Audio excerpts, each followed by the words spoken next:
ভাবা যায় যে দেবী সীতা কাউকে অভিশাপ দিতে পারেন।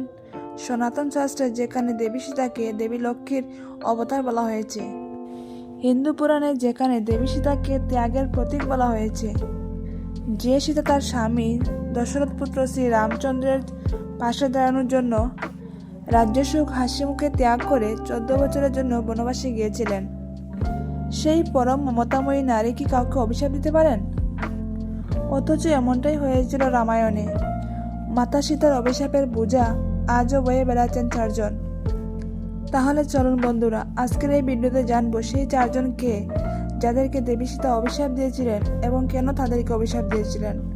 তাহলে বন্ধুরা, ভিডিওটি যদি ভালো লাগে তাহলে একটা লাইক করবেন এবং কমেন্ট বক্সে লিখবেন জয় শ্রীরাম। তাহলে চলুন ভিডিওটি শুরু করা যাক। ত্রেতা যুগের কথা। রানী কইকেয়ীর চাওয়া ভরে অযোধ্যার বাবি রাজা তথা দশরথ নন্দন শ্রী রামচন্দ্রের কপালে রাজ্য সুখের বদলে জুটল বনবাস। বনবাসে তার সঙ্গে চললেন শ্রী রামচন্দ্রের ছায়াসঙ্গী ও ভ্রাতা লক্ষ্মণ। এদিকে প্রাণাধিক প্রিয় পুত্র শ্রীরামের এহেন আকস্মিক বিদায় কোনোভাবেই মেনে নিতে পারেননি রাজা দশরথ। এক পর্যায়ে পুত্র বিরহে বিহ্বল রাজা দশরথ এবং রাজা দশরথ তার অন্তিম নিঃশ্বাস ত্যাগ করলেন। পিতৃবিয়োগের সংবাদ পৌঁছালো রাম, লক্ষ্মণ ও সীতার কাছে। তখন শোকে কাতর হয়ে পড়লেন এই 3 বনবাসী। তারপর সিদ্ধান্ত নিলেন ফল্গু নদীর তীরে তথা বর্তমান গয়াদামে রাজা দশরথের উদ্দেশ্যে পিণ্ডদান করবেন তারা। সিদ্ধান্ত মোতাবেক রাম, লক্ষ্মণ তাদের সামর্থ্য অনুযায়ী পিণ্ডদানের জন্য অনুষ্ঠানের আয়োজন করলেন এবং তারা কিছু দ্রব্য সামগ্রী বিক্রি করার জন্য তাদের কুটির থেকে বেরিয়ে পড়লেন এবং সেগুলো বিক্রি করে পিণ্ডদানের জন্য কিছু সামগ্রী কিনে আনবেন। অনেকক্ষণ হয়ে যাওয়ার পর তারা সেই পিণ্ডদানের সামগ্রী নিয়ে ফিরে আসলেন না।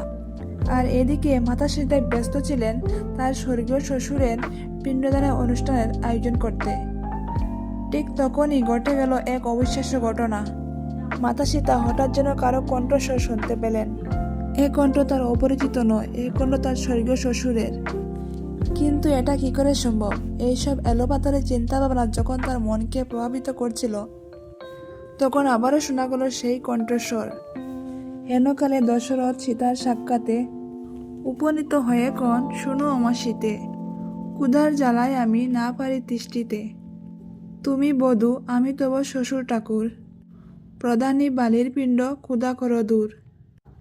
প্রাণাধিকা সীতা দেবী কহি তব স্থান, তুমি আমার নিকটে রামের সমান। অর্থাৎ রাজা দশরথ তার পুত্রবধূ সীতামায়ের কাছে বালির পিণ্ড চাইলেন, কারণ তার কাছে দেবী সীতা তারই পুত্র রামের সমান। কিন্তু এটা কিভাবে সম্ভব? সনাতন শাস্ত্রে নারীদের পিণ্ডদান করার রেওয়াজ নেই। অন্যদিকে রাম, লক্ষ্মণ গেছেন পিণ্ডদান করার আনুষঙ্গিক সামগ্রী আনতে এবং তারাই পিণ্ডদান করার যথাযথ অধিকারী। সীতা কহিলেন, দেব কহি যে তোমারে, কি মতে দিব যে পিণ্ড রাম অগোচরে। দশরথ কন, অমা সীতা চন্দ্রমুখী, লোকজন ডাকি আনি করে রাখো সাক্ষী। সীতা যখন রাজা দশরথকে পিণ্ডদান করতে অপারগতা প্রকাশ করলেন, তখন দশরথ বললেন, তুমি আমার কাছে রামেরই সমান, তুমি লোকজন ডেকে এনে সাক্ষী রেখে আমাকে পিণ্ডদান করো।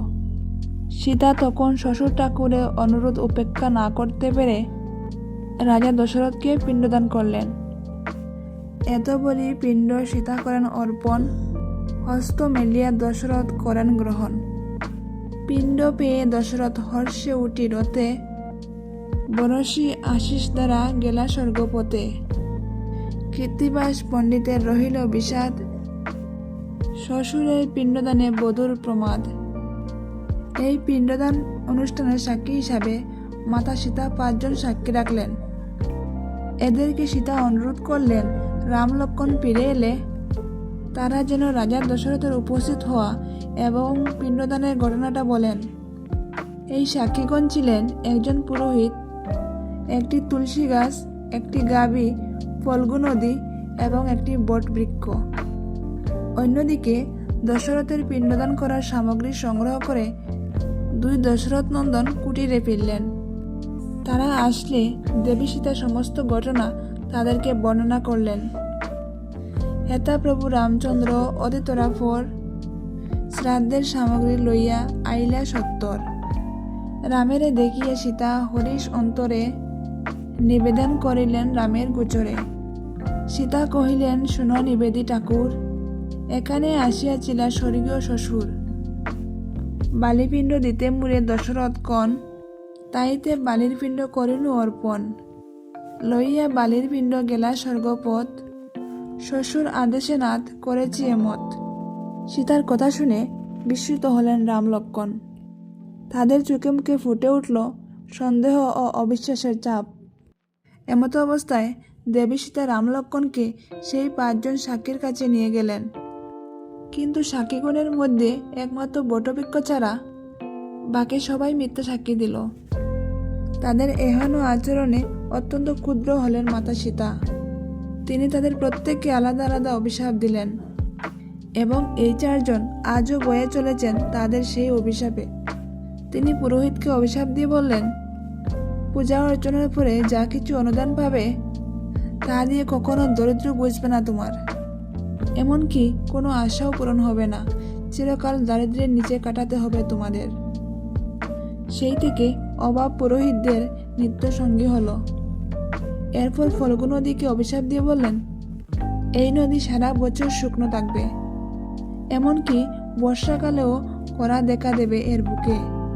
শুধুমাত্র এই নদীর নিচ দিয়ে বইবে জলের দ্বারা। এইভাবেই তাকে সারা জীবন কাটতে হবে। তাই আজও গয়ার সেই ফল্গু নদী অন্তঃসলীলা হয়ে বয়ে বেড়াচ্ছে সীতার অভিশাপ। এরপর মাতা সীতা গাভীকে অভিশাপ দিয়ে বললেন, প্রতিটি বাড়িতে তোমার পূজা হলেও সেই বাড়ির সকল মানুষের এঁটো খাবার তোমাকে খেতে হবে। এছাড়াও তোমার মুখের এঁটো সবসময় অপবিত্র বলে গণ্য করা হবে।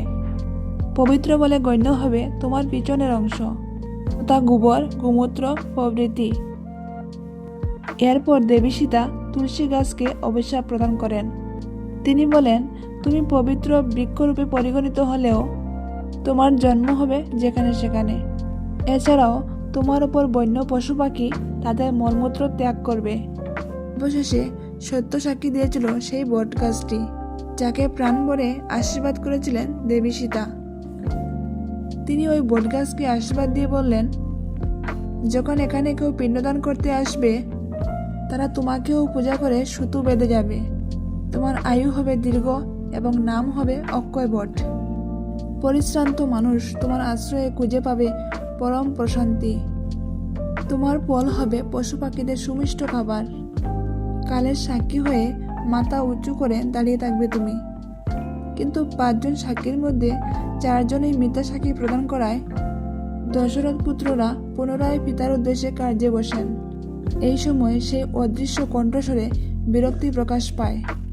কণ্ঠস্বরটি বলে উঠলেন, দেবী সীতা সফলভাবে ওই কাজ সম্পন্ন করেছেন, এর পুনরাবৃত্তি নিষ্প্রয়োজন। এরপর রাম লক্ষ্মণ 2 ভাই নিজেদের ভুল বুঝতে পেরে লজ্জিত হন এবং মাতা সীতার কাছে ক্ষমাপ্রাপ্তি হন। এখন প্রশ্ন হলো, এই 4 জন সাক্ষী কেন মিথ্যা সাক্ষী দিয়েছিল?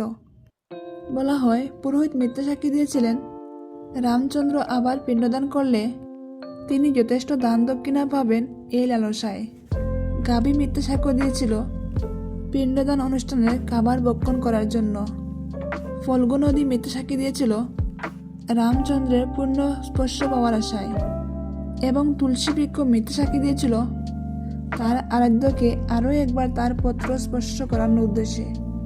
তবে কোনো কোনো ক্ষেত্রে এই সাক্ষীদের নাম ভিন্ন হতে দেখা যায়। যেমন কেউ কেউ বলে থাকেন, তুলসীর স্থলে একটি কাককে সাক্ষী মেনেছিলেন দেবী সীতা। আবার কোনো কোনো মতে নারদের পরামর্শই মিথ্যা সাক্ষী দিয়েছিলেন দেবী সীতার সাক্ষীগণ।